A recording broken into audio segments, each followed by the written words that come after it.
Space lovers, இன்னைக்கு வந்து ஒரு ஃபன் ஃபேக்ட் வந்து ஸ்பேஸை பற்றி சொல்லலான்ற ஒரு ஐடியாவில் இருக்கேன். ஸோ வந்து இதை ஒரு சீரீஸ் மாதிரி லான்ச் பண்ணலாம் அப்படின்ற ஒரு ஐடியாலையும் இருக்கேன். ஸோ ஃபர்ஸ்ட் ஃபன் ஃபேக்ட் என்ன அப்படின்னு சொல்லி பார்த்தோன்னா, இந்த ஃபர்ஸ்ட் க்ரீச்சர் வந்து பூமியிலேருந்து ஸ்பேஸ்க்கு போனது வந்து நிறைய பேர் லைக்கா அப்படின்னு சொல்லப்படுற ஒரு டாக்னு தான் நினைக்கிறாங்க. ஆனால் வந்து உண்மையாக வந்து 1957 தான் லைக்கான்ற டாக் வந்து ஸ்பேஸுக்கு போச்சு.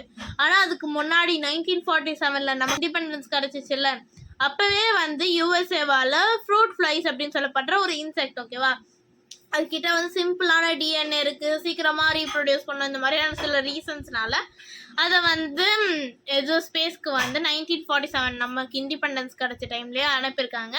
ஸோ அடிஷ்னலாக இன்னொரு ஃபேக்ட் என்னன்னாக்கா, நாசா அப்போ எக்ஸிஸ்டே ஆகலை. நாசா வந்து 1958 அப்போ தான் எக்ஸிஸ்ட் ஆச்சு. இது யூஎஸ்ஏவே தனியாக வந்து ஸ்பேஸ் எக்ஸ்ப்ளோரேஷனுக்காக அனுப்புனாங்க. ஸோ நெக்ஸ்ட் வீடியோவில் சந்திக்கலாம். ஆனால் அதுக்கு முன்னாடி மறக்காமல் சேனலை சப்ஸ்கிரைப் பண்ணிடுங்க.